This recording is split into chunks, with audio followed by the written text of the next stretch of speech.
మొత్తం big bang మొదటి 1 సెకండ్లో విశ్వం గణనీయంగా విస్తరించింది. గ్రావిటేషనల్ ఫోర్స్ ప్రభావంతో గెలాక్సీలు మరియు నక్షత్రాల ఏర్పాటు సుమారు 100 కోట్ల సంవత్సరాల తర్వాత జరిగింది. బిగ్ బ్యాంగ్ గురించి గత వీడియోలో తెలుసుకున్నాం కదా. బిగ్ బ్యాంగ్ సమయంలో 1 సెకండ్ కాలంలోనే జరిగిన ప్రధాన ఘటనలను దశల వారీగా చూద్దామా? గంటను విభజించి నిమిషాలుగా, చిన్న యూనిట్లలో కొలవచ్చు. నిమిషాలను అంతకంటే చిన్న యూనిట్లుగా, సెకండ్లుగా కొలవచ్చు. మరి సెకండ్ కంటే చిన్న యూనిట్లు ఉంటాయా? సెకండ్లను ఇంకా చిన్న యూనిట్లుగా విభజించడం సాధ్యమా? 1 అనే లోపు సెకండ్ గడిచిపోతుంది కదా.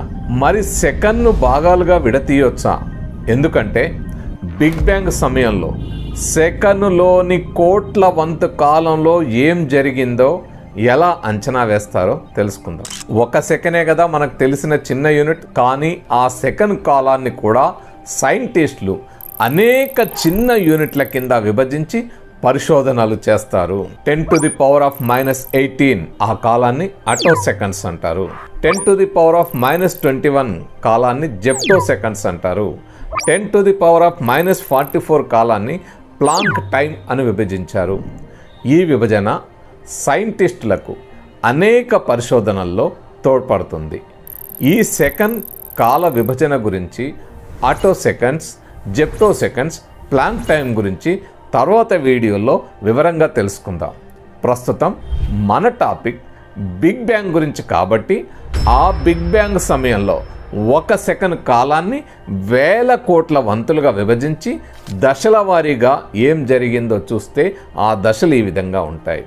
సింగులారిటీ, ప్లాంక్ కాలం, గ్రాండ్ యూనిఫికేషన్ కాలం, ఇన్ఫ్లేషన్ కాలం, క్వార్క్ కాలం, హెడ్రాన్ కాలం, లెప్టాన్ కాలం, ఫోటాన్ కాలం, nucleosynthesis, cosmic microwave background radiation. అంటే ఇవన్నీ కాలాలు వచ్చినాయి కదా, ఇదంతా కలిపితే ఎంతో పెద్ద కాలం అనుకున్నారు.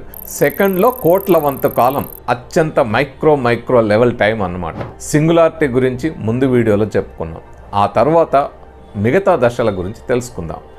బిగ్ బ్యాంగ్ తరువాత 0 నుండి 10⁻⁻43 సెకండ్ల వరకు ఉన్న కాలాన్ని ప్లాంక్ కాలంగా అంటారు. ఈ సమయంలో గురుత్వాకర్షణ శక్తి, గ్రావిటేషనల్ ఫోర్స్ ఇతర ప్రాథమిక శక్తులతో, ప్రైమరీ ఫోర్సెస్తో ఏకీభవించి కలిసిపోయి ఉండేది. ప్రాథమిక శక్తులు అంటే ఈ యూనివర్స్లో 4 ప్రైమరీ ఫోర్సెస్ ఉన్నాయి. అవి gravitational force, electromagnetic force, strong nuclear force, week nuclear force. ఇవన్నీ కలిసే ఉండేవి. ఇది విశ్వానికి సంబంధించిన అత్యంత తొలి దశ, ఫస్ట్ స్టేజ్. వాస్తవంగా ఈ దశలో ఏం జరిగిందో ఖచ్చితంగా చెప్పలేరు. ఎందుకంటే అప్పటికి భౌతిక విజ్ఞాన నియమాలు, మన ఫిజిక్స్ ప్రిన్సిపల్స్ ఈ స్థాయిలో పనిచేయవు. 10⁻⁻43 నుండి 10⁻⁻36 సెకండ్ల కాలాన్ని ప్లాంక్ కాలం అంటారు. ఈ కాలంలో విశ్వం విస్తరించడం అంటే ఎక్స్పాండ్ అవ్వడం ప్రారంభించింది మరియు ఉష్ణోగ్రత అంటే టెంపరేచర్ తగ్గింది. దీన్ని గ్రాండ్ యూనిఫికేషన్ కాలం అంటారు.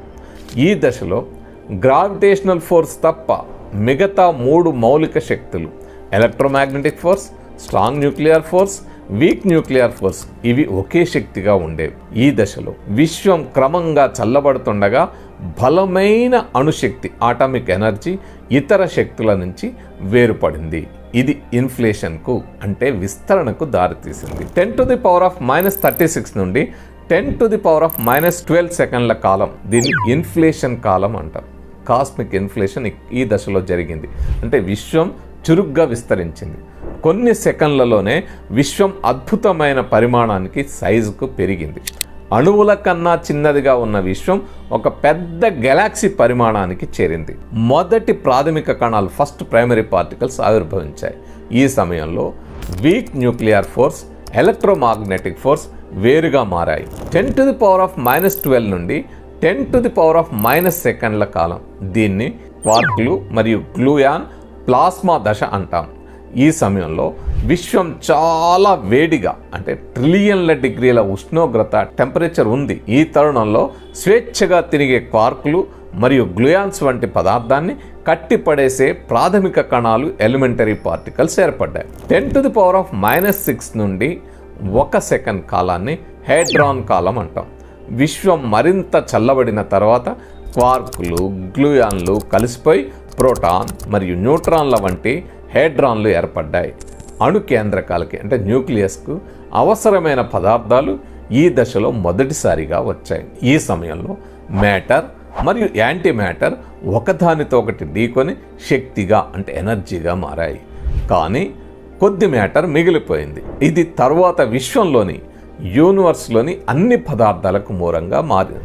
బిగ్ బ్యాంగ్ యొక్క మొదటి సెకండ్ చివరలో యూనివర్స్ యొక్క ఉష్ణోగ్రత టెంపరేచర్ సుమారు 10 బిలియన్ డిగ్రీల కెల్విన్కి తగ్గింది. ప్రాథమిక కణాలు మరియు శక్తులు, ఎలిమెంటరీ పార్టికల్స్ అండ్ ఎనర్జీ వాటి ప్రస్తుత రూపాలను తీసుకున్నాయి. లెప్టాన్ కాలం. ఈ సమయంలో లెప్టాన్లు అంటే ఎలక్ట్రాన్ల వంటి కణాలు ప్రధానంగా ఉండేవి. విశ్వం మరింత చల్లబడిన తర్వాత ఈ కణాలు ఇతర కణాలతో పరస్పరం చర్య చేయడం అంటే రియాక్షన్ అవ్వడం ప్రారంభించాయి. విశ్వం మరింత విస్తరించి ఉష్ణోగ్రత తగ్గిన తర్వాత ఫోటాన్లు అంటే కాంతి కణాలు, లైట్ పార్టికల్స్ ప్రధానంగా ఉండేవి. ఈ సమయంలో విశ్వం అపారదర్శకంగా అంటే ఒపెక్గా ఉండేది. దీన్ని ఫోటాన్ కాలం అంటారు. బిగ్ బ్యాంగ్ జరిగిన 3 నిమిషాల తర్వాత విశ్వం చల్లబడిన తర్వాత ప్రోటాన్లు మరియు న్యూట్రాన్లు కలిసి హైడ్రోజన్, హీలియం మరియు కొన్ని లీథియం అణువులను ఏర్పరిచాయి. ఈ ప్రక్రియను బిగ్ బ్యాంగ్ న్యూక్లియోసింథసిస్ అంటారు. ఇన్ని దశలను బిగ్ బ్యాంగ్ తర్వాత మనం గమనించవచ్చు. ఈ దశలన్నీ బిగ్ బ్యాంగ్ తర్వాత చాలా తక్కువ సమయంలో జరిగాయి, కానీ అవి విశ్వం యొక్క ఆరంభం మరియు దాని పరిణామాన్ని, starting and evolution of universe అర్థం చేసుకోవడానికి చాలా ముఖ్యమైనవి. బిగ్ బ్యాంగ్ జరిగిన 3,80,000 సంవత్సరాల తర్వాత ఎలక్ట్రాన్లు అణువులతో కలిసి కాంతి తొలిసారిగా స్వేచ్ఛగా ప్రయాణించగలిగింది. ఈ సమయంలో విడుదలైన ఆ ప్రకాశవంతమైన కాంతే cosmic microwave background radiation CMBR అంటారు. ఇది ఇప్పటికీ మనం గుర్తించగలుగుతున్న అతి పురాతన కాంతి. అంటే 1380 కోట్ల సంవత్సరాల క్రితం కాంతి లైట్ అన్నమాట. గురుత్వాకర్షణ, గ్రావిటేషనల్ ఫోర్స్ ప్రభావంతో గెలాక్సీలు మరియు నక్షత్రాల ఏర్పాటు సుమారు 100 కోట్ల సంవత్సరాల తర్వాత జరిగింది.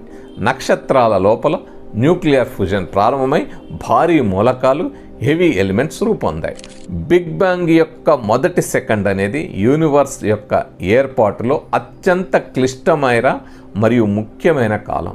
మొత్తం బిగ్ బ్యాంగ్ మొదటి 1 సెకండ్లో విశ్వం గణనీయంగా విస్తరించింది, అత్యంత వేగంగా మార్పులకు లోనైంది. ప్రాథమిక శక్తులు, ప్రైమరీ ఫోర్సెస్ విడిపోయాయి మరియు క్వార్కులు, హేడ్రాన్లు ఏర్పడ్డాయి.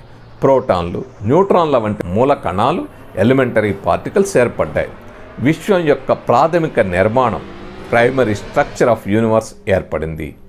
ఈ సంఘటనలు యూనివర్స్ యొక్క భవిష్యత్తు ఏర్పాటు పునాది వేశాయి. బిగ్ బ్యాంగ్ టైంలోని ఆ మొదటి సెకండ్లోని కోట్ల వంతు భాగం నుండి విశ్వం అత్యంత వేగంగా విస్తరిస్తోంది.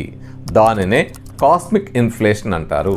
ఈ కాస్మిక్ ఇన్ఫ్లేషన్ అంటే ఏమిటి, ఏమి జరుగుతుంది, ఎంత వేగంతో ఈ విశ్వం విస్తరిస్తుంది అనే విషయాల గురించి నెక్స్ట్ వీడియోలో